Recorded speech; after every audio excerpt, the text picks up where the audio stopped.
and seeing your soul. Give me things that I wanted to know. Tell me things that you've done. Eh bien salut à toutes et à tous, c'est Pile, enfin j'espère que vous allez bien, moi ça va vraiment super. Et aujourd'hui on se retrouve pour une nouvelle vidéo et une petite histoire que j'avais fortement envie de vous raconter depuis un petit moment. Et je pense que ce sera le point de départ d'une sorte de série qui va vous proposer diverses expériences que j'ai pu vivre jusqu'à aujourd'hui. Donc on va rapidement je vous présenter le gameplay. C'est une MME rapide sur la map Nocturne sur BO2. Donc voilà, un petit retour old school tranquillement avec de bons déplacements. Et donc voilà pour ce qui est du gameplay. Je pense que voilà. Donc pour la petite histoire, en fait c'est quelque chose qui m'est arrivé il y a maintenant 3 ans. J'étais avec mon meilleur ami qui habite pas très loin de chez moi, et ça faisait un moment qu'on avait décidé d'aller dans une maison qui est abandonnée près d'un pont, d'un vieux pont. J'essaierai de vous mettre la photo de la maison si je la retrouve. Et en fait, donc c'est pas très loin de chez moi, on avait décidé de tenter l'expérience, de rentrer dedans parce qu'il y avait des rumeurs dans la ville comme quoi cette maison était hantée, tous des trucs comme ça. Donc voilà, on a pris nos couilles à deux mains, on a fait bon allez on va y aller, on a pris deux potes avec nous. Et sans plus tarder, d'une après-midi, on a fait allez, on y va, on passe au-dessus. Donc on est passé au-dessus des clôtures. Il faut savoir que autour de la maison, il y a un grand mur, des barbelés. Elle est vraiment mise à l'écart, alors que elle est pourtant dans le centre, quoi. C'est, déjà de l'extérieur, elle vous fait vraiment peur. Quand vous la voyez, je sais pas, elle vous intimide en fait. C'est bizarre. Et donc avec mon ami, on a décidé de rentrer dedans. Donc la porte était scellée ou je sais plus, elle était bloquée quoi. Donc on a dû mettre pas mal de coups dedans avant de pouvoir rentrer. Et une fois rentré dedans en fait, donc dehors c'était pendant l'été, il faisait super beau etc. Et une fois dedans, il y avait un grand froid, mais franchement un grand froid, je peux même pas vous décrire la sensation. C'est comme si vous, en plein hiver vous sortez en calbut dehors quoi. En fait il y a eu un grand froid qui s'est emparé et on n'a plus osé parler fort en fait. On parlait entre nous, on ne pouvait pas se séparer, on était oppressés en fait. Il y avait vraiment une atmosphère vraiment bizarre et je peux vous dire que à ce moment-là, je me suis vraiment chié dessus.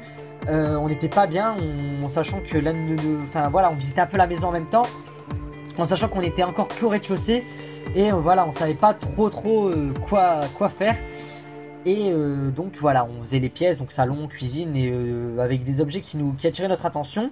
Par exemple, dans la cuisine, il y avait du lait en poudre qui datait de 1800 ou je sais pas quoi, des trucs en poudre et tout. C'était vraiment chelou. Il y avait des petits bruits de pas en même temps haut, donc imaginez comment vous pouvez vous sentir avec cette sensation de bruit au-dessus de vous et tout. C'est vraiment désagréable et c'est vraiment la merde. Et donc voilà, on était là à faire les malins au départ. Donc là on commençait vraiment à stresser. Et en plus d'entendre des bruits en haut, on arrive dans la cuisine là où il y avait le lait en poudre comme je vous l'ai dit juste avant. Et je sais pas, on s'est attardé sur un réflexe, sur un petit truc qui nous a attiré. Et en tournant la tête, on est tombé sur une sorte de chaise pour attacher quelqu'un qui était comme ça dans la cuisine. C'est pas quelque chose de commode, vous tombez face à ça, vous faites merde. Et voilà quoi, en même temps vous entendez des trucs, le vent même si c'est une vieille maison, vous entendez le vent qui passe comme ça derrière vous, vous entendez des trucs du genre tous les trucs comme ça. Putain, j'ai mis trop bien le vent. Donc voilà, et en plus de ça, il faut savoir que c'est une vieille maison et que c'est dans un coin qui est quand même assez fréquenté. Mais c'est près d'une casse, etc. Donc si les gens voulaient, ils pourraient venir voler des trucs dedans. Et il faut savoir que dans le salon, il y a un grand miroir avec des dorures. Vraiment, c'est vraiment un beau miroir. Qui est comme ça, il monte jusqu'au plafond, il est vachement beau. Et je sais pas, comment vous dire, c'est impressionnant parce que vous vous dites que voilà, vous êtes là et peu importe, en sachant qu'il peut y avoir des SDF, n'importe qui peut rentrer dedans et prendre ce truc, ça doit valoir quand même pas mal cher. Et voilà quoi, c'est bizarre qu'il y ait encore des choses comme ça. Donc bon, on s'est pas trop attardé dans le rez-de-chaussée. Après on a décidé de sortir et de faire un peu le tour de la maison. Il faut savoir que tout est clôturé comme je vous l'ai dit juste avant. Et de loin on peut voir certaines vitres et on voit des trucs bizarres à la cave en fait. On a vu des trucs bizarres, genre on voyait comme une tête dans la cave. enfin, pas une tête, enfin, en fait, c'était pas comme s'il y a quelqu'un qui nous regardait, genre, qu'est-ce que vous faites là, tu vois. Il y a pas de ça, c'était un truc qui était comme ça dans la cave, et on s'est dit, merde, enfin, on n'a pas osé y aller, sincèrement, pour être honnête avec vous, on n'a pas eu les couilles de descendre à la cave, en sachant qu'elle était sous l'escalier, vous voyez, les vieux trucs, quoi, comme dans les films, où la porte de la cave est sous l'escalier, vous descendez dans le noir, enfin, c'est la merde. Donc on n'est pas descendu, mais on est plutôt monté, en sachant que l'escalier grinçait énormément, on s'est dit, putain, ça va pas le faire, etc. Donc on est monté et il y a un de nos copains qui se sentait pas très bien en fait. Après, à croire ou à pas croire, c'est quelqu'un qui ressent les choses. Enfin, qui ressent les choses, ça peut faire con de dire ça comme ça. Mais en fait, il ressent quand il y a des entités, enfin des centres d'entités autour de nous. Et il nous a fait, les mecs là, il y en a une mauvaise et 3 bonnes, mais il y en a une super mauvaise. Faut vraiment qu'on se barre, etc. Donc nous, au départ, on pensait qu'ils se foutaient de notre gueule et tous des trucs comme ça, mais on commençait à voir la porte grincer, on entendait des bruits de notre côté en sachant qu'il n'y a personne. Et enfin, on commençait vraiment à avoir peur. Et donc on s'est pas trop attardé, en sachant que c'est une propriété qui est maintenant privée, donc normalement on n'a pas le droit de rentrer dedans.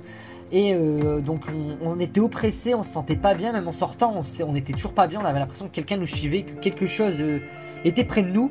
Donc du soir, voilà, je suis rentré, enfin on est rentré tranquillement et tout, et je peux vous assurer sur ce que vous voulez, que voilà, je m'étais fait mal dans la journée, enfin en rentrant après je m'étais fait mal à ma cheville, et pour le montrer à ma mère, je l'avais pris en photo. Et sur cette photo, je peux vous assurer que derrière, en blanc, se formait une sorte de crâne bizarre, et j'ai eu la plus grosse peur de ma vie. Je sais pas, il y avait une sorte de crâne blanc qui s'était formé à l'arrière. Et donc voilà, ma mère l'a vu, ma grand-mère également, enfin plusieurs personnes ont vu cette photo. Malheureusement je peux pas vous la montrer étant donné que j'ai changé de téléphone, étant donné que le mien a été mort, enfin était mort plutôt. Donc je peux pas vous la montrer, mais je peux vous assurer que je vois pas à quoi ça sert de déconner sur ce genre de truc. Enfin, je sais pas si vous avez déjà eu une histoire comme ça, etc. Mais je pense que moi c'est la fois où j'ai eu le plus peur pas d'une situation, mais de quelque chose en fait. C'est bizarre et je sais pas, c'est oppressant en fait. On n'est pas à l'aise dans notre corps, tu vois. Donc voilà pour la petite histoire. Je sais pas si vous êtes déjà arrivé à un truc comme ça. N'hésitez pas à me raconter ou à me demander d'autres histoires de la sorte. J'essaye d'envoyer cette vidéo à la Plague Geek TV pour, je sais pas, étendre un peu cette vidéo, donc voilà, étendre et m'élargir sur un autre public. Donc sur ce, moi j'espère que cette vidéo vous aura plu. Vous aurez pu voir qu'il y aura eu 2 gameplays, donc à la base c'était pas prévu, mais quand on raconte une histoire on est pris dedans, et j'espère que vous aussi vous avez été pris dedans, et que voilà, vous aussi vous avez des histoires comme ça à raconter un peu à tout le monde. Donc sur ce les gars, moi je vous dis à la prochaine. N'hésitez pas à me mettre un petit pouce bleu, vert, je sais pas la couleur, pour encourager mon travail et me demander plus de vidéos de la sorte. Sur ce les gars, moi c'est avec plaisir que je vous ai proposé ce commentaire et cette vidéo. Je vous dis à la prochaine. Ciao, bye bye.